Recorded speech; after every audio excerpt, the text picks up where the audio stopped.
बिस्मिल्लाहिर्रहमानिर्रहीम। अस्सलाम वालेकुम नाजरीन, मैं हूँ सादिया गुल। आप देख रहे हैं मेरा यूट्यूब चैनल। नाजरीन, मशहूर खातून एंकर जैस्मिन मंजूर के बारे में इंतहाई दुख भरी और अफसोस भरी जो खबर सामने आई है, और इसमें जितने भी दिल लर्जा देने वाले इंकशाफात हुए हैं, आप यकीन करें कि हर वो बंदा जिसके हर बंदे का दिल जो है वो परेशान हो गया और आंखों में आंसू आ गए।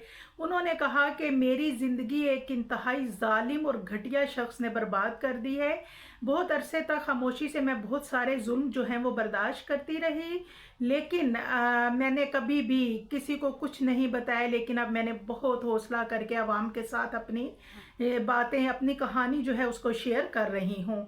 और नाज़रीन, उन्होंने ये कहा कि मुझे लगा कि मुझे आवाज़ उठानी चाहिए, मुझे अपनी कहानी बतानी चाहिए ताकि दूसरे लोग इससे बचें और इन रवैयों के ख़िलाफ़ बाकी ख़वातीन अगर किसी के साथ कोई ज़्यादती है हो रही है तो इसके ख़िलाफ़ भी आवाज़ उठाएं।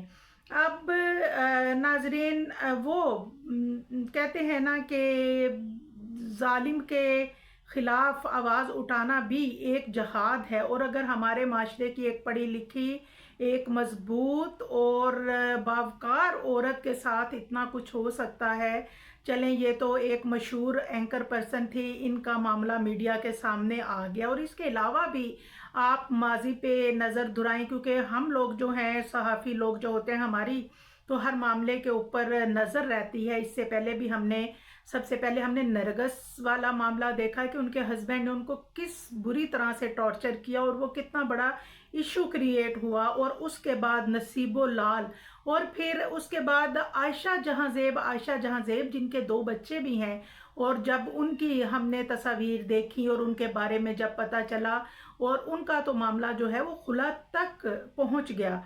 लेकिन नाजरीन, ये तो वो ख़वातीन हैं जो कि सामने हैं, जिनके बारे में हम जानते हैं और बात भी कर रहे हैं। पता नहीं कितनी ऐसी ख़वातीन होंगी जो घरेलू हाउस वाइफ होंगी और कितना ही वो तशद्दुद का निशाना जो है वो बन रही होंगी, और जिसकी किसी को कानो कान भी खबर नहीं होती होगी।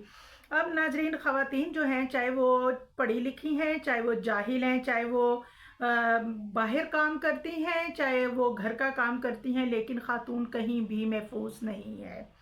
और उनकी वालदा नाजरीन जैस्मीन मंजूर बताती हैं कि मेरी वालदा जब इस दुनिया से रुखसत हुई उस वक्त मुझे टॉर्चर किया गया, मेरे ऊपर तशद्दुद किया गया। और जितनी भी तस्वीर हैं ये उस वक्त की हैं कि जब मेरी वालदा इस दुनिया से चली गई थी तो मुझे कैसे तशद्दुद का निशाना बनाया।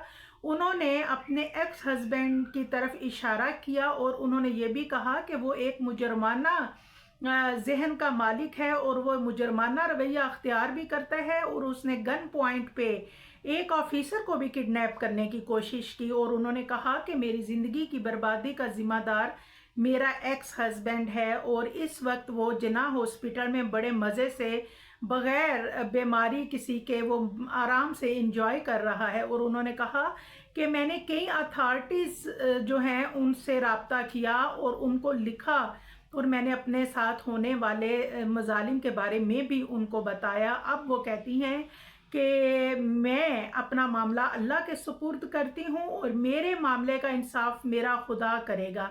और ये काबिले नाजरीन, ये काबिले मुजम्मत बात है। और मैं आपको बताऊं, ये जो दरिंदा सिफ्त शख्स है जिसने उनके साथ ये सब कुछ किया, उसको मैं समझती हूँ कि इबरतनाक सज़ा ज़रूर मिलनी चाहिए।